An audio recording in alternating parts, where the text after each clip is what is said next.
ho aminareo ny famindram-po sy ny fiadanana avy amin'Andriamanitra sy Jesosy Kristy tompontsika. Sokafy ho eo ambany masontsika ny salamo fahatelo amby enimpolo andininy voalohany hatramin'ny fahadimy. Salamo fahatelo amby enimpolo andininy voalohany hatramin'ny fahadimy. Mitsangana ary hanome voninahitra ny tompo isika. Hoy ny mpanao salamo: Andriamanitra, Andriamanitra ianao, mitady anao fatratra aho, mangetaeta anao ny fanahiko, maniry anao ny nofoko, eto amin'ny tany maina sy mangetana tsy misy rano. Toy izany mijereko anao tao amin'ny fitoerana masina, ahitako ny herinao sy ny voninahitra. Fa tsara noho ny aina ny famindramponao, ny molotro hideranao. Toy izany no isaorokanao raha mbola velona koa aho, amin'ny anaranao no anandratako ny tanako. Toy ny vokotsoka sy tavy no fahavokisany fanahiko, ary amin'ny molotra falifaly no hideran'ny vavako anao. Amen. Tompo, indreto izay no tarianao tonga soa eto an-tranonao ary mifanatrika aminao amin'izao fanompo-pivavahana izao. Misaotra anao fa tsara noho ny aina tokoa ny famindramponao ary feno fiderananao izahay. Misaotra noho ny hafahanay mandohalika eo anoloanao amin'ny alalan'i Jesosy Kristy hangata-pamelana amin'ny tsy fahatanteranay tsirairay avy. Angataka ny indrafonao ho an'ny fiangonana manontolo ary maniry ny hamanginao amin'ny fitiavanao indray ny firenenay.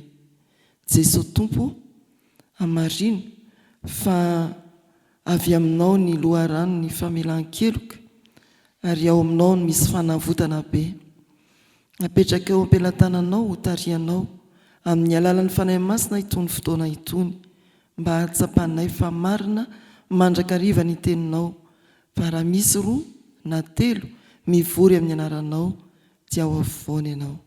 Mitenena aminay mba hoero anay ho fampiorenana ny finoanay ary hanananay fanantenana vaovao indray. Amin'ny anaran'i Jesosy. Amen. Ny salamo fahatelo amby telopolo manomboka eo amin'ny andininy fahavalo amby folo hatramin'ny faharoa amby roapolo farany no voalahatra ho vakiana amin'ny fiangonana amin'ity an'ity. Salamo fahatelo amby telopolo andininy fahavalo amby folo hatramin'ny faharoa amby roapolo. Vakiana amin'ny anaran'ny Tompo ny soratra masina. Indro ny mason'i Jehovah mitsinjo izay matahotra azy, dia izay manantena ny famindrampony, mba hanafaka ny fanahiny amin'ny fahafatesana sy hamelona azy raha misy misary. Ny fanahintsika miandry an'i Jehovah, famonjenantsika sy hampingatsika izy, fa izy no hifalian'ny fontsika, satria ny anaran'ny masina no itokitsika.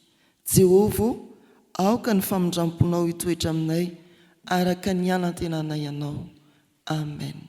Ray masonao, manamasinana amin'ny fahamarinana, ny teninao no fahamarinana. Amen.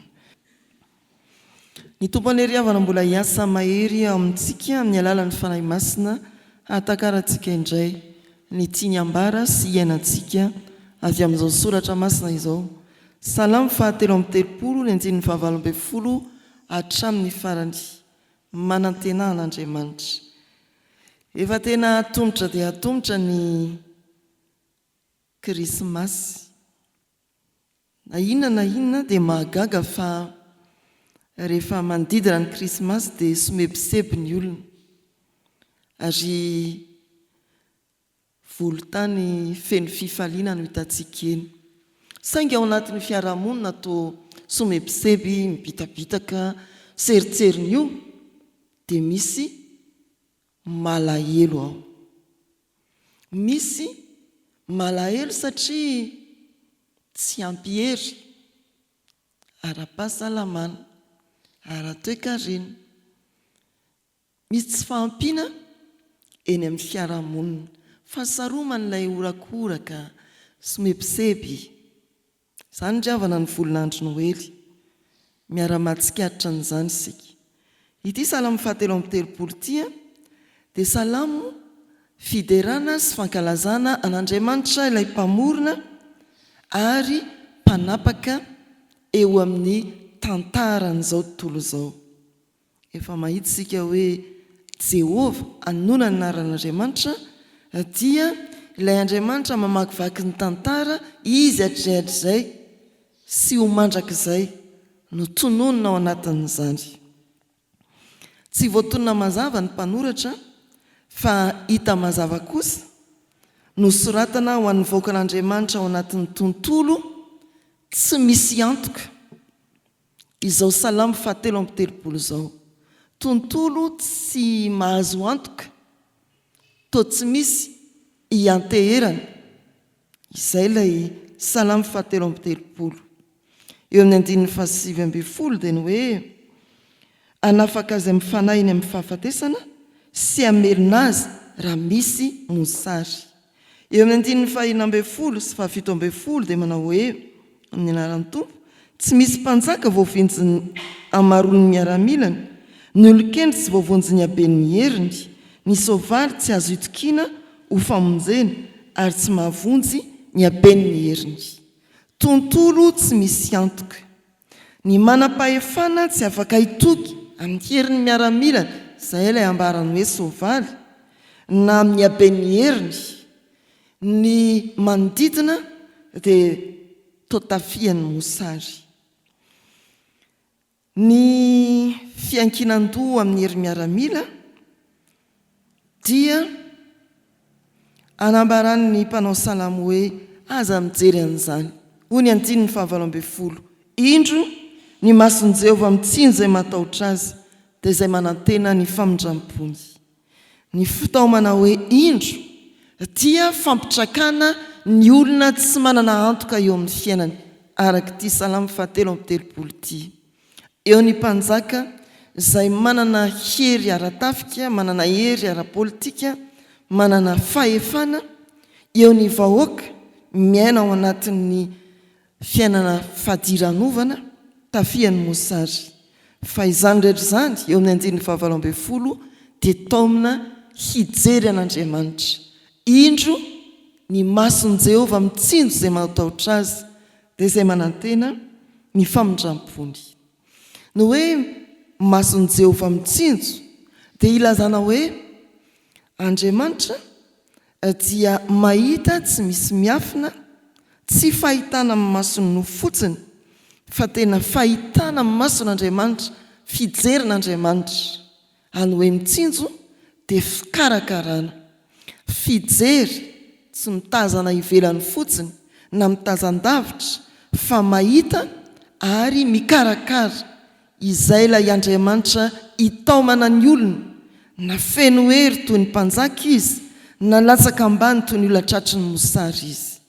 Fampitrakana hitodika amin'Andriamanitra, ametraka toky sy fanantenana amin'Andriamanitra. Indro ny mason'i Jehova mitsinjo izay matahotra azy, dia izay manantena ny famindram-pony. Maro miatrika fahasarotana amin'izao fotoana izao, isika mandehandeha ny tanàna io. Sarotra ny mitety magazay, sarotra ny arabola, izay irina toa tsy takatra. Izany moa ny tontolon'ny Noely, tsy ny te hividy zavatra izany daholo ny olona. Dia miteraka fahasahiranan'ny-tsaina izany. Ary indraindray ho an'ny olona zatra manara-davana ny amin'ny fanaon'ny fiarahamonina, dia mahatsiaro malahelo ao anaty izy, toa misy fahabangana ny fiainany satria tsy takany ny zavatra tiany hovidiana, tsy voavidiny ny zavatra tiany ho alaina eny amin'ny fivarotana eny. Krismasy indraindray dia mampatsiahy izay tsy ananantsika. Te hanao zavatra tahak'izao nefa tsy manam-bola. Fa tokony hampatsiahy kosa izay efa nomen'Andriamanitra antsika izao vanim-potoana Krismasy izao. Raha mitodika amin'ny fanaon'ny fiarahamonina na fanaony izao tontolo izao isika, manodidina ny fankalazana an'Andriamanitra Krismasy, dia mety hahatsiaro ny tsy fananantsika. Fa raha mitodika amin'izay efa nomen'Andriamanitra isika, mitodika amin'izay maizy azy ny Krismasy, Jisoa nomen'Andriamanitra ho famonjena ny mpanota, dia mahatsiaro fahafenona ary velom-panantenana mandrakariva isika. Hoy ny Salamo, ny mason'i Jehovah mitsinjo izay matahotra azy dia izay manantena ny famondram-pony. Tsinotsinona riavana ny fametrahantsika fitokisana, ny fiainantsika mpahazarana miaraka amin'ny fiarahamonina tsotra, miohatra amin'ny hoe ndeha hanavao ny fiheverantsika indray ny asarobidy ny fanomezana nataon'Andriamanitra, mameno ny fiainantsika dia Jesosy Kristy. Ny mason'Andriamanitra mitsinjo tsy mitsahatra izay matahotra sy manantena ny famondram-pony. Fa raha miteny hoe manantena an'Andriamanitra dia eo amin'ny 19 misy 9 manao hoe amin'ny anaran'ny Tompo, ny fanahintsika miandry an'i Jehovah, izy ny famonjenantsika sy hampingatsika. Famonjenantsika sy hampingatsika izy. Fanantenana arak'ity andinin-tsoratra masina ity dia tsy hoe faniriana fotsiny hatratra ny Krismasy, fa fiandrasana olona anankiray, dia ilay tononona hoe Jehovah. Ilay mamakivaky ny minitra, ny segondra, ny andro, ny volana, ny taona eto amin'ity izao tontolo izao ity. Mandeha ao anatin'ny fiainantsika, mitarika antsika amin'izay fiainantsika ilay Andriamanitra. Io no andrasantsika. Raha ny marina efa tonga izy teo amin'ny tantara, raha niditra teo amin'izao tontolo izao maizina ny fahazavana, niditra teto amin'izao tontolo izao teny tonga nofo miara-monina amin'ny alalan'i Jesosy Kristy, amin'ny fotoanan'ny Krismasy dia mbola antitra anterina indray fampatsahivana fa raha miandry ny Tompo ianao, efa eo izy amin'ny vanim-potoana toy izao. Efa teo izy, mbola eo izy, ary eo mandrakariva izy. Izay ilay Jehovah andrasantsika, tonoany ny mpanao salamo hoe ny fanahintsika miandry an'i Jehovah. Mety hoe misy fahabangana tokoa ao an-trano satria tsy ho avy ny zanaka manjafy avy any amin'ny faritany, mba mankalaza an'Andriamanitra amin'ny noely any atokantranony, ny ankonanao dia ianao rery ny tavela eo. Fa efa eo Andriamanitra, miandry azy ianao, eo izy ary mbola ho eo, famonjena sy hampingatsika izy. Andriamanitra riavana no hampinga miaro amin'izay mety ho fahakiviana manodidina ny Krismasy. Andriamanitra ny famonjena, tsy amin'izay fomba tiantsika anatanterahany famonjena, fa amin'ny fomba feno fahatanterahana ao amin'ny Jesosy Kristy. Fanantenantsika dia tsy mifamatotra amin'izay zava-misy iainantsika, fa tena mifaningotra amin'izay fiainana ao amin'Andriamanitra, ny toe-piainana ao amin'Andriamanitra. Tsy ny toe-piainantsika izay eritreretintsika izao ny metimety amin'ity vanim-potoana no ely ity, fa ny fiainana miaraka amin'Andriamanitra. Izay no antenaitsika. Tena iaina miaraka amin'Andriamanitra indray ve ianao ka hatsiaro fa tonga nofo miara-monina i Jesosy Kristy. Famaranana riavana dia ny 12. Jehovah, aoka ny famondram-ponao hitoetra aminay araka ny anantenana ianao. Eto no idiran'ny Krismasy lalindalina kokoa. Ny famondram-pona angatany mpanao salamo, tonga nofo ao amin'i Jesosy Kristy. Aoka ny famondram-ponao hitoetra aminay, tsy hiala aminay, hiara-monina aminay. Ny famondram-po tonga nofo ao amin'i Jesosy Kristy. Jerena sy andrasana amin'ny Salamo 7:30, ilay teraka tao Betlehema, nidina avy any amin'ny voninahiny ary nakao amin'izay toerana farahidiny indrindra. Ianao vangian'Andriamanitra amin'ny fiainana amin'ny farahidiny mahampanota-ntsika. Ianao amindran'Andriamanitra fo. Izany no tena Krismasy riavana. Mety hoe iombona amin'ny mpanao salamo ianao, tsara no niaina ny famondram-ponao ny Salamo 7:20 no vakiana tamintsika teo. Ary izany no izy riavana, inona moa ny fankalazana krismasy tsy ahatsapahantsika ny famondrampon'Andriamanitra amin'i Jesosy Kristy? Inona moa ny fankalazana krismasy feno ny zavatra rehetra nefa banga ny famondrampon'Andriamanitra? Amin'izany rehefa io manankalaza an'Andriamanitra amin'ny krismasy isika dia aza ho vela ho fety ivelany fotsiny izany. Aoka fotoana hamerenana fanantenana amin'ny Kristy ilay apinga sy famonjena. Aoka ho tsapantsika fa na feno na foana ny latabatra dia feno ho fiainanao Kristy. Na feno na ho foana ny latabatra ireo amin'ny krismasy dia aoka ho tsapantsika fa feno fiainana feno ho anao Kristy ilay natolotr'Andriamanitra. Miaina ny andavanandrom-piainantsika amin'izao vaninandro Noely izao isika mba ho andavanandrom-piainana atsapanao ny fitsinjovan'Andriamanitra anao, ahafahanao miorina ny fanantenana ny famondrampon'Andriamanitra ary ahatsiarovana hoe feno ny fiainanao satria eo Kristy. Amen. Hivavaka isika ry havana. Endre ny fifalianay Andriamanitra fa miantso ianao mba hitodiana aminao manao hoe indro no mason'i Jehovah mitsinjo izay matahotra azy. Tsapanay tokoa fa jerenao amin'ny antsipiriam-piainanay izahay, fantatrao hatramin'izay miafina indrindra ny mombanay ary mikarakara anay ianao, mikarakara anay mandrakariva. Faly izahay ampioreninao indray amin'ny fanantenana. Raha miandry ianao ilay mamakivaky ny tantara, efa teo ianao raha noharinao izao tontolo izao. Mbola eo ianao raha miomana hankalazanao noho ny krismasy izahay. Mbola eo amin'ny fiainanay mandrakariva ianao. Mampianaranay, hiandry ianao ary hatoky ianao raha hiampinga sy famonjena ho anay. Misaotra anao koa fa ianao no fanantenanay hamangy amin'ny famondrampo vaovao isa-maraina. Hitoetra aminay arak'izay hanantenana ianao.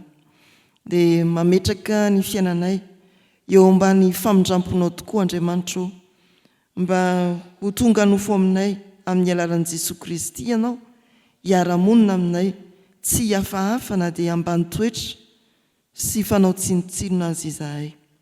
Mba tsy ho fety ivelany fotsiny ny krismasy 522 fa ho fotoana hamerenana indray ny fanantenana ao aminao Kristy.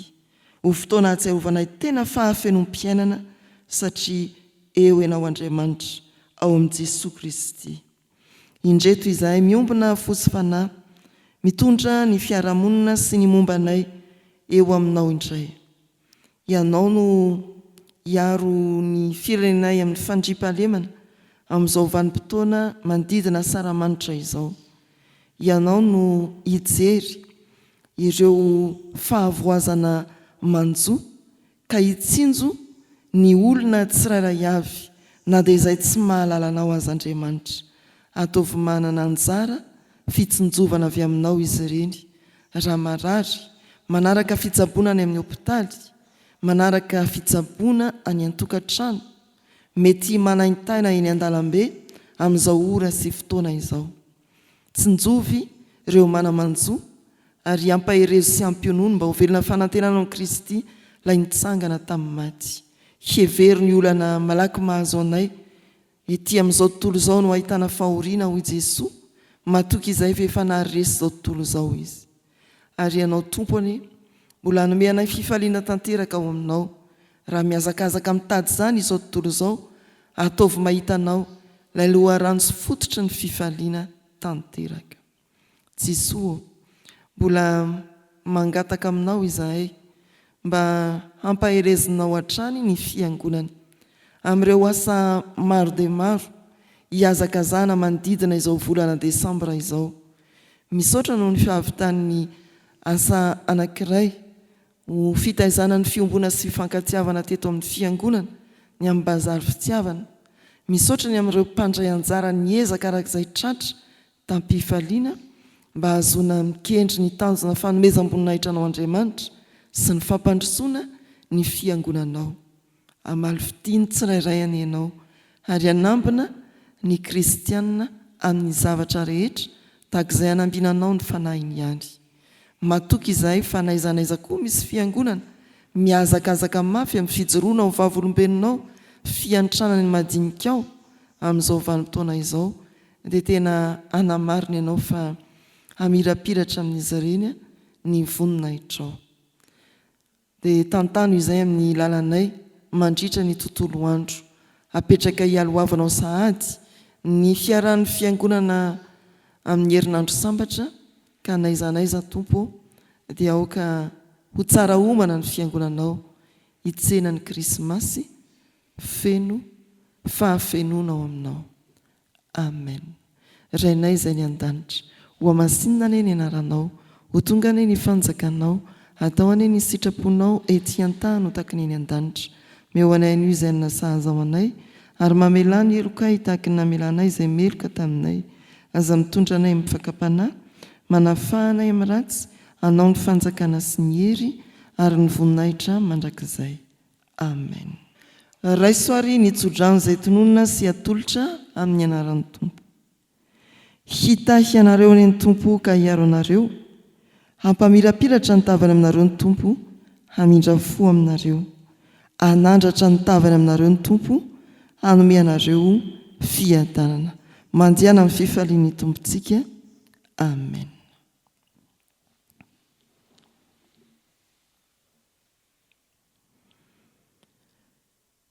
Ho an'Andriamanitra irerianany ny voninahitra, amin'ny anaran'ny Ray sy ny Zanaka ary ny fanahy masina. Amen.